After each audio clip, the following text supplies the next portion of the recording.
Assalamualaikum warahmatullahi wabarakatuh.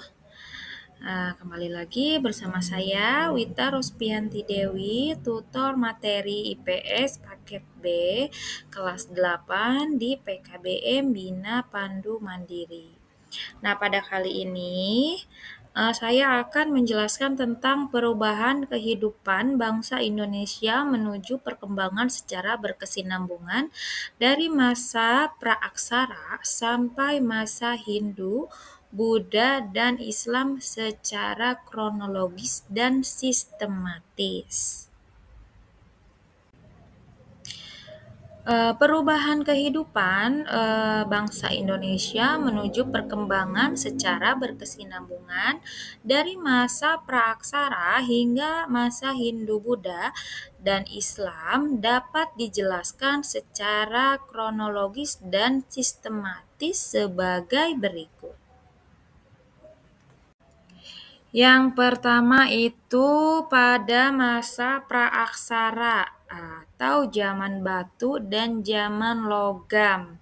Nah, zaman batu bisa disebut juga zaman Paleolitikum dan Neolitikum. Nah, pada masa ini, kehidupan manusia di Indonesia masih sangat sederhana. Mereka hidup sebagai pemburu, pengumpul, dan menggunakan alat-alat bantu untuk bertahan hidup. Nah, mereka tinggal di gua-gua atau tempat terbuka. Kemudian ada zaman logam. Nah, sekitar 2000 tahun sebelum Masehi, masyarakat Indonesia mulai mengenal penggunaan logam seperti tembaga dan perunggu. Nah, pada masa ini juga mulai berkembang budaya megalitik yang terlihat dari adanya monumen batu besar seperti dolmen dan menhir. Nah, masyarakat ini mulai menetap di desa-desa dan bisa bercocok tanam. Nah, setelah itu masuk ke masa Hindu-Buddha. Nah, ini pada abad keempat hingga abad ke-15. Nah, pengaruh India itu mempengaruhi pada abad keempat. Nah, kerajaan pertama yang tercatat dalam sejarah Indonesia yaitu Kerajaan Kutai. Nah, muncul dengan pengaruh budaya India.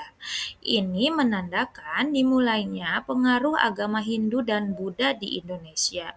Nah, proses ini melibatkan penyebaran agama dan budaya India melalui perdagangan, pernikahan antar bangsa, dan perjalanan para pendeta atau brahmana.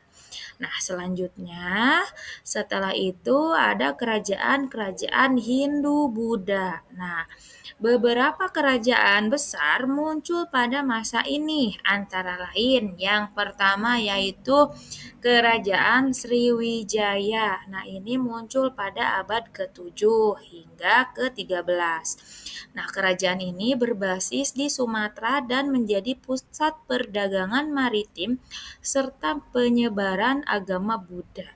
Nah, yang kedua yaitu Majapahit. Nah, Majapahit itu abad ke-13 hingga abad ke-15. Nah, kerajaan ini adalah kerajaan Hindu terakhir yang berpengaruh di Indonesia. Nah, Majapahit ini mencapai puncak kejayaan itu di bawah Raja Hayam Wuruk. Nah, dan pada masa ini juga Indonesia dikenal sebagai pusat perdagangan dan budaya di Asia Tenggara. Nah, selanjutnya yaitu ada penyebaran agama dan budaya. Nah, Hindu dan Buddha berkembang melalui peninggalan-peninggalan seperti candi, prasasti, dan teks-teks keagamaan. Nah, peninggalan-peninggalan seperti candi ini dapat kita lihat ada di Yogyakarta, yaitu Candi Borobudur, Prambanan, dan lain-lain. Kemudian ada pengaruh ini membawa perubahan dalam struktur sosial. Nah, politik dan kebudayaan, di mana masyarakat mulai mengenal sistem pemerintahan monarki, sistem kasta, dan agama sebagai landasan moralnya. Kemudian masa Islam. Nah, masa Islam ini pada abad ke-13 hingga ke-19. Nah, penyebaran agama Islam ini masuk ke Indonesia pada abad ke-13 terutama melalui jalur perdagangan.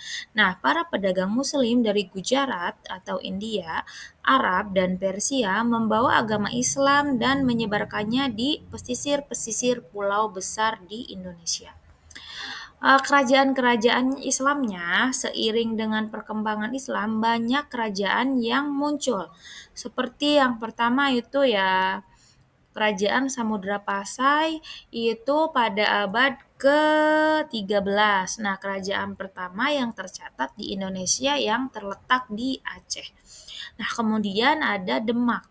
Demak ini berdiri pada abad ke-15 hingga ke-16. Nah, salah satu kerajaan Islam terbesar di Jawa yang berperan dalam penyebaran Islam di Jawa. Kemudian yang ketiga itu ada Mataram Islam. Nah, ini pada abad ke-16 hingga ke-18. Nah, kerajaan Mataram Islam menjadi salah satu kerajaan besar yang memainkan peran penting dalam penyebaran agama Islam di Pulau Jawa. Kemudian penyebaran budaya Islam. Nah, masuknya Islam membawa perubahan besar dalam aspek kehidupan sosial, politik, dan budaya Indonesia. Islam menggantikan sebagian besar pengaruh Hindu-Buddha, meskipun beberapa unsur Hindu-Buddha tetap dipertahankan. Misalnya struktur sosial seperti sistem kerajaan, adat istiadat di beberapa daerah yang tetap mengadaptasi tradisi lokal. Selanjutnya yaitu perubahan dalam kehidupan sosial dan budaya. Nah, dalam kehidupan sosial masyarakat mulai mengadopsi nilai-nilai Islam dalam kehidupan sehari-hari, seperti dalam sistem hukum, kemudian adat dan ritual keagamaan. Nah, dalam aspek budaya, seni Islam seperti arsitektur masjid, seni kaligrafi dan musik gamelan Islam mulai berkembang. Kesimpulan dari materi kali ini yaitu perubahan kehidupan bangsa Indonesia dari masa praaksara hingga masa Hindu-Buddha dan Islam merupakan proses yang sangat panjang dan berkesinambungan, dimulai dengan masyarakat yang hidup dalam kesederhanaan pada masa-masa praaksara lalu berkembang melalui pengaruh Hindu dan Buddha yang membawa perubahan besar dalam struktur sosial dan budaya. Nah, akhirnya kedatangan Islam membawa perubahan besar dalam kehidupan beragama. Kemudian sosial dan politik yang membentuk Indonesia seperti yang kita kenal sampai sekarang. Nah, proses ini menunjukkan bagaimana setiap periode sejarah saling berhubungan dengan memberikan kontribusi terhadap perkembangan bangsa Indonesia.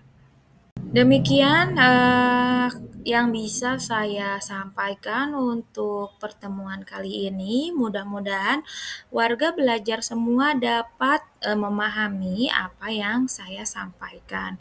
Jangan lupa dibaca kembali materi-materinya dan dikerjakan juga soal-soal di penilaiannya.